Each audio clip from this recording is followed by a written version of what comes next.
ज्ञानतिमिरान्धस्य ज्ञानञ्जनशलाकया चक्षुर्मिलितं येन तस्मै श्रीगुरुवे नमः। श्रीचैतन्यमनोभीष्टं स्थापितं येन भूतले स्वयं रूपः कनामय्यं ददाति स्वपदान्तिकं। वन्देऽहं श्रीगुरौ श्रीयुतापदकमलं श्रीगुरुन् वैष्णवांश्च श्रीरूपं साग्रजातं सहगण रघुनाथान्वितं तं सजीवं साद्वैतं सावधूतं परिजनसहितं कृष्णचैतन्यदेवं श्रीराधा कृष्णपादान् सहगण ललिता श्रीविशाखान्वितांश्च। हे कृष्ण करुणा सिंधु दीनबंधु जगतपते गोपेश गोपिका कांत राधा कांत नमस्तुते। तप्त कांचन गौरांगी राधे वृंदावनेश्वरी वृषभानुसुते देवी प्रणमामि हरिप्रिये। वाञ्छाकल्पतरुभ्यश्च कृपा सिन्धुभ्येव च पतितानां पावनेभ्यो वैष्णवेभ्यो नमो नमः। जय श्री कृष्ण चैतन्य प्रभु नित्यानंद श्री अद्वैत गदाधर शिवासादि गौर भक्तवृंद। हरे कृष्णा कृष्ण कृष्णा हरे हरे हरे राम राम राम हरे हरे। नमो विष्णुपादाय कृष्णप्रेष्ठाय भूतले श्रीमते भक्ति वेदांत स्वामिन्निति नामिने। नमस्ते सारस्वते देवे गौरवाणी प्रचारिणे निर्विशेष शून्यवादी पाश्चात्य देशतारिणे। हरे कृष्णा। भगवद गीता अध्याय पहला और श्लोक संख्या 16, 17 and 18। अनंत विजयम राजा कुंती पुत्रो युधिष्ठिरः नकुलः सह देवश्च सुघोषमणि पुष्पको काश्यश्च परमेश्वासः शिखंडी च महारथ दृष्टद्युम्नो विराटश्च सात्यकीश्चापराजितः द्रुपदो द्रौपदेयाश्च सर्वशः पृथिवीपते सौभद्रश्च महाबाहु शंखनंदन भू पृथक पृथक। हे राजन, कुंती पुत्र राजा युधिष्ठिर ने अपना अनंत विजय नामक शंख बजाया तथा नकुल और सहदेव ने सुघोष एवं मणि पुष्पक शंख बजाए। महान धनुर्धर काशीराज परम योद्धा शिखंडी दृष्टद्युम्न विराट अजेय सात्यकी द्रुपद द्रौपदी के पुत्र तथा सुभद्रा के महाबाहु पुत्र आदि सबों ने अपने अपने शंख बजाए। तो इसके पहले हमने सुना था कि किस प्रकार से भगवान ने, कृष्ण ने और अर्जुन ने अपने दिव्य दिव्य शंख बजाए उस दिव्य रथ पर विराजमान होकर। और उसके बाद हम देख रहे हैं कि सारे के सारे योद्धाओं ने अपने शंख बजाए। तो प्रभुपाद बता रहे हैं कि संजय ने धृतराष्ट्र को बड़ी चतुराई से बता दिया कि आगे क्या होने वाला है। यस, किसी को बताना भी एक स्किल है, कैसे बताया जाए। डायरेक्टली कई चीज़ बताई जाती हैं तो हिट कर जाती हैं आदमी को। किसी आदमी को डायरेक्टली बोलो शराब पीना गलत है, नशा करना आप गलत कर रहे हैं, तो कई बार किसी को इनडायरेक्टली बताया जाता है। श्रीमद् भागवत में कथा आती है कि नारद मुनि प्राचीन भविष्यत को उन्हें उपदेश देना था, लेकिन वो उपदेश डायरेक्टली नहीं देते, वो किसी और की कहानी बनाते हैं। वो बोलते हैं पुरंजन एक व्यक्ति था, वो पुरंजनी के चक्कर में पड़ गया, उसके बाद उसने ये किया और ये किया। वो सारी कहानी राजा प्राचीन भविष्यत की थी। तो कई बार किसी को समझाने के लिए किसी और की कहानी को, किसी और करेक्टर को उसी की कहानी में डाल के बताना पड़ता है। तो एनीवे, लाइफ में भगवान हमें कई बार कई चीज़ें सिखाने का प्रयास करते हैं, कई सारे सिग्नल भेजते हैं, कई सारे नोटिस देते हैं, लेकिन अक्सर उन नोटिस को, उन सिग्नल्स को हम इग्नोर कर देते हैं क्योंकि हम अपनी ही धुन में चले जा रहे हैं। चला जाता हूँ किसी की धुन में, वो किसी की धुन में, किसी मेरे सपनों की रानी कब आएगी, तो कोई किसी धुन में है, कोई नोटों की धुन में है, कोई बिजनेस, हाँ, अलग अलग धुन में लोग सवार हैं। और अक्सर हम ऐसी धुनों में नोटिस को भूल जाते हैं। आप जानते हैं कि सरकारी नोटिस कोई अगर आपके घर में आता है और आप उसको रिप्लाई टाइम पे नहीं कर देते हैं तो बहुत बड़ी समस्या बन सकता है वो हमारे लिए। तो नोटिस मस्ट बी रिप्लाइड। या कि कोई सरकार से कोई समन आता है, अगर कोई समन में नहीं जाता है तो सीधा वारंट इशू हो जाते हैं, गिरफ्तारी के वारंट इशू हो जाते हैं। तो नोटिस पे रिप्लाई करना आवश्यक है, पर उन नोटिस हमें तो केवल ईमेल के नोटिस, व्हाट्सएप की नोटिफिकेशन, जिसकी दुनिया में केवल व्हाट्सएप की नोटिफिकेशन है, पूरे दिन टिंग टोंग व्हाट्सएप, फेसबुक, जो भी है, ट्विटर, पता नहीं क्या क्या, वो सब की दुनिया में उसको कहाँ भगवान के इन नोटिस को देखने का समय है। लेकिन समय तो निकालना पड़ेगा, क्योंकि ये सरकारी नोटिस है। राजा दशरथ के जीवन में एक नोटिस आया था, यदि हम पढ़ते हैं तो रामायण को। राजा दशरथ ने एक दिन शीशे में देखा कि उनका एक बाल सफ़ेद है, एंड उसी मोमेंट में उन्होंने डिसाइड कर लिया कि now I should step down, मुझे अब राजा नहीं बनना चाहिए, अब राजा राम को राजा बना देना चाहिए। तभी से उन्होंने डिसाइड किया, उसके बाद जो भी हुआ।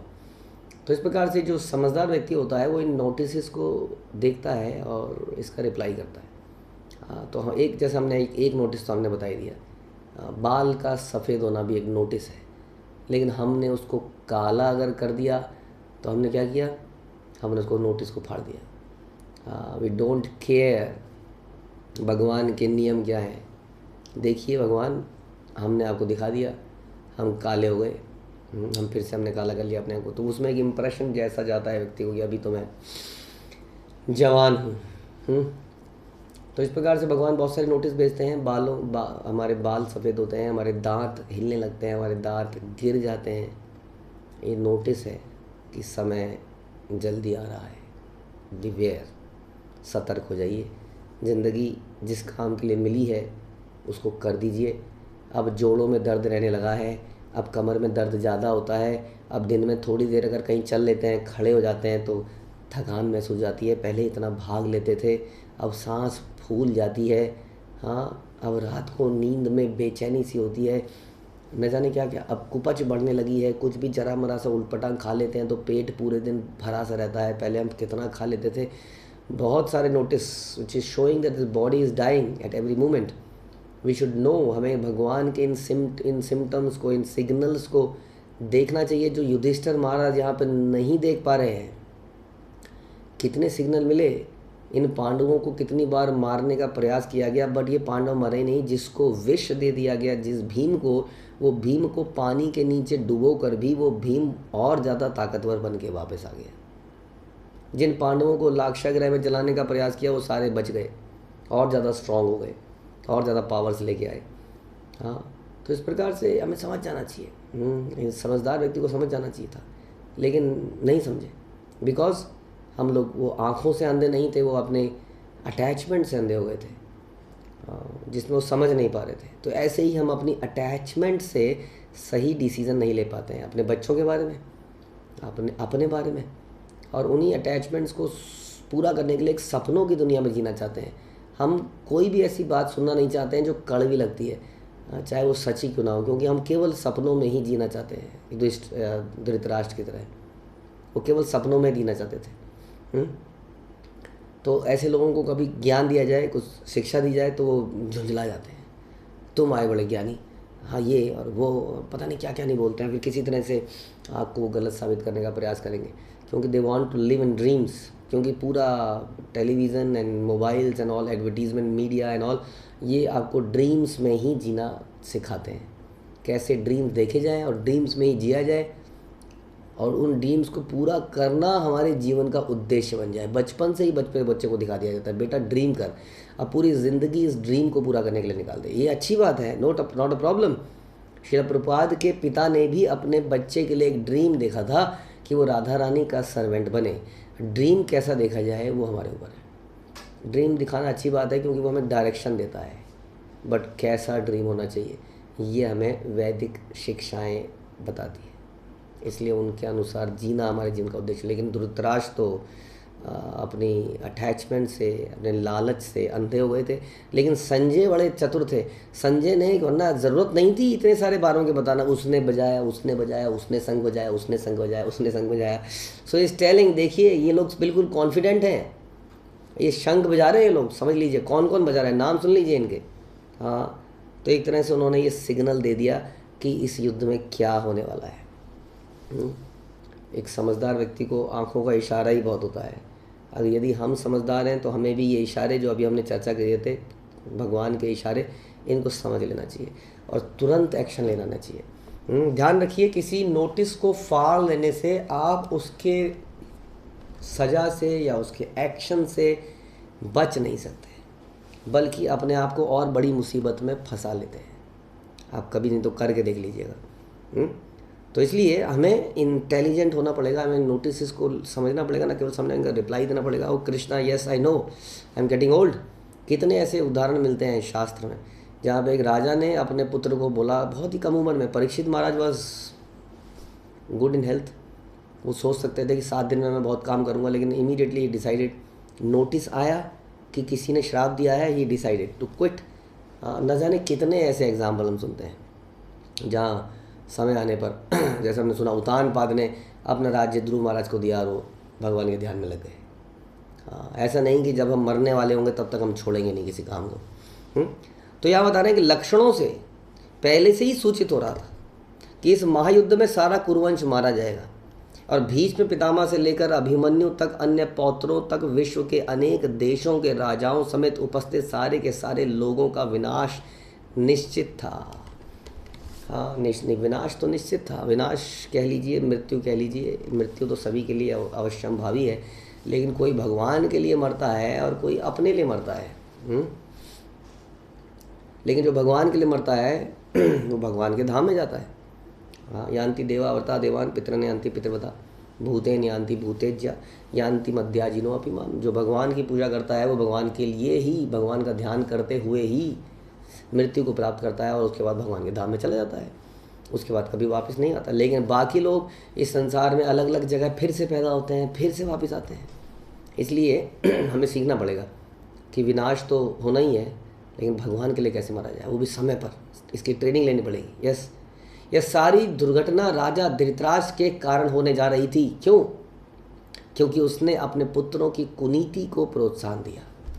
हाँ, अगर आपने कुनीति नहीं बनाई लेकिन आपने कुनीति बनाने वालों को सपोर्ट कर दिया तो you are equally responsible.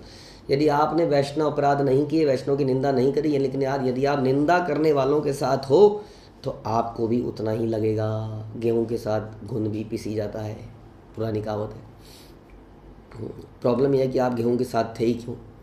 Problem यह है कि आप ऐसे लोगों के साथ थे ही क्यों जो पापी हैं, हाँ, जो फॉल्ट फाइंडर हैं, जो ईर्ष्यालु हैं, जो ग्रीडी हैं, जो वुमनाइज़र हैं, हाँ, जिनको गालियाँ अच्छी लगती हैं, जो जोक्स पे, गालियों पे, गंदे शब्दों पे हंसते हैं।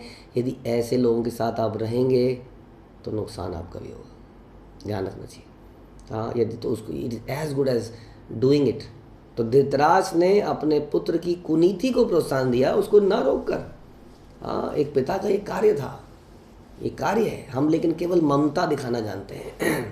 हाय मेरे बच्चे को टच कैसे कर दिया। But the problem is that is not the problem कि किसी ने टच कर दिया या क्या कर दिया। व्हाट इज़ प्रॉब्लम इज़ कि उसने एक गलत हरकत करी क्यों, उसने अनुशासन क्यों नहीं पालन किया, उसने गुरु की बात क्यों नहीं मानी। वो ज़्यादा बिगर प्रॉब्लम है। उसको मार लिया, चूटी मार दी गई या कुछ कर दिया गया, although we should try not to do that, but that is not as big. वो इतनी बड़ी समस्या नहीं है जितनी कि करेक्टर का बिगड़ जाना है, डेविएट हो जाए। आप कहेंगे कहाँ करेक्टर बिगड़ा है, बच्चे ने छोटा सा मजाक ही तो करी है, मस्करी ही तो करी है, लेकिन वो उसके करेक्टर को एक डिफरेंट डायरेक्शन में ले जा रहा है। आप समझ नहीं पा रहे हैं। स्लाइटेस्ट डेविएशन है over a period of time. हम कहते हैं ना कि स्टीयरिंग में अगर व्हील्स में जरा सी भी अलाइनमेंट की प्रॉब्लम होती है, हाँ, देखते हैं गाड़ी एक तरफ को जाती है और वो गाड़ी का हम उसको खींचते हैं, डिफरेंट तरह को जाती है, डिफरेंट तरह को उसका टायर ख़राब हो जाता है। इट इज़ वेरी इंपॉर्टेंट कि हम इस अलाइनमेंट को ठीक रखें, ज़रा सा भी डेविएट ना होने दें।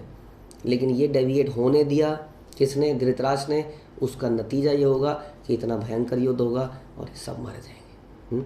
तो इससे पहले कि हम मारे जाएं, हमारी गाड़ी गलत दिशा में चली जाए, आइए इसका अलाइनमेंट ठीक करते हैं भगवद गीता की शिक्षाओं का पालन करके, श्रील प्रभुपाद की शिक्षाओं का पालन करके। हरे कृष्ण। श्रील प्रभुपाद की जय, भगवद गीता की